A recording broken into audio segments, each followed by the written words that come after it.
नमस्कार, मी प्रिया तुम्हा सर्वांचे तिखट पाहुणचार रेसिपीजमध्ये स्वागत करते। आज आपण उन्हाळा स्पेशल ताकाचा मसाला कसा बनवायचा आणि त्यापासून मसाला ताक कसं बनवायचं ते बघणार आहोत। एकदा जर तुम्ही हा मसाला बनवून ठेवला तर पूर्ण उन्हाळाभर 3 ते 4 महिने छान टिकतो। कधीही यापासून तुम्ही मस्त थंडगार असं ताक बनवून पिऊ शकता। चला तर मग लगेच व्हिडिओला सुरुवात करूया। तर सुरुवातीला गॅसवर मंद आचेवर पॅन गरम करत ठेवला। आता यामध्ये छोट्या चमच्याच्या प्रमाणानुसार 3 चमचे जिरे घेतले, 2 चमचे धने आणि 1 चमचा काळी मिरी। तर सतत हलवत हे 2 ते 3 मिनिटं भाजून घ्यायचं आहे।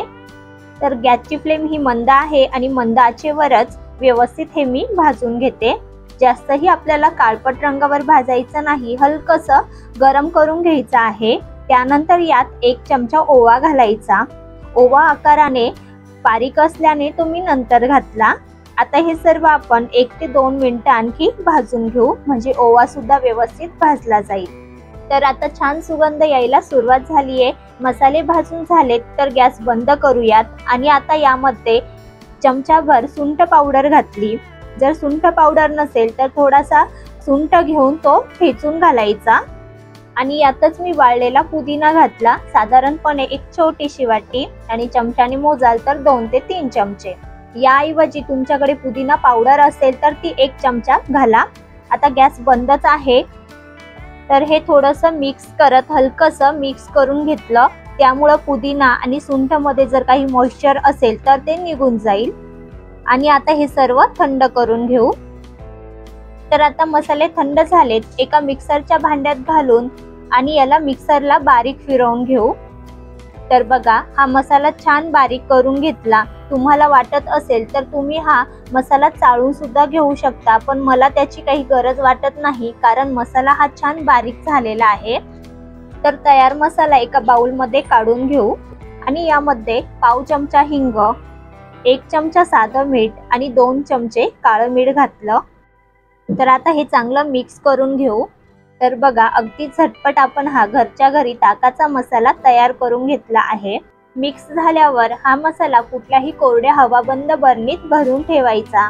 तर हा ताकाचा मसाला ताकाप्रमाणे कुठल्याही चाट सोबत, दही वड्यासोबत किंवा फळांवर सुद्धा घालून खाऊ शकता। आपण कोशिंबीर करतो त्यातही हा मसाला छान लागतो। तर मस्त सुगंध येतोय। मसाला तयार आहे। आता त्यापासून मसाला ताक कसं बनवायचं ते बघूया। तर इथे मी एका भांड्यात ताक घेतलंय। तर ताक नसेल तर दही घ्या आणि त्यात पाणी घालून असं इतपत पातळ करून घ्यायचं। तर यामध्ये मी 3 ते 4 बर्फाचे तुकडे घातले आणि यामध्ये जो आपण मसाला केलेला आहे तो 1 चमचा घालूया। मसाला ताकात चांगला मिक्स करून घेऊ। तुम्हाला आवडत असेल तर यात तुम्ही आवडीप्रमाणे साखरही घालू शकता। तर बघा, आपलं मस्त थंडगार असं इन्स्टंट मसाला ताक इथे तयार झालं आहे। आता यावर थोडासा मसाला घालूया। तर अजून एक पद्धत दाखवते। त्यासाठी मिक्सरच्या भांड्यात थोडीशी कोथिंबीर घेतली, 7 ते 8 पुदिन्याची पानं, 1 हिरवी मिरची अशी तोडून घातली, अर्धा इंच अद्रक घेतलेला आहे। तर हे सर्व असंच मिक्सरला फिरवून घ्यायचं। नंतर यात अर्धा वाटी दही घातलं आणि पुन्हा हे मिक्सरला फिरवून घ्यायचं। तर हे मी एका बाउल मध्ये काढून घेतलं आणि यामध्ये आवश्यकतेनुसार पाणी घातलं, सोबतच अर्धा चमचा ताकाचा मसाला आणि काही बर्फाचे तुकडे घातले।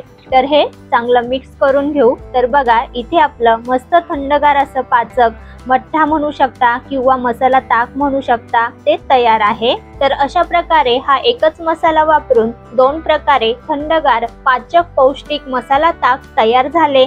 तर हा मसाला 3 ते 4 महिने संपूर्ण उन्हाळाभर वापरून हवं तेव्हा थंडगार मसाला ताक बनवू शकता। तर नक्की बनवून पहा आणि रेसिपी आवडली असेल तर लाईक आणि शेअर करायला विसरू नका। लवकरच भेटूया अशाच एका नवीन रेसिपी सोबत। तोपर्यंत मस्त खा आणि स्वस्त रहा।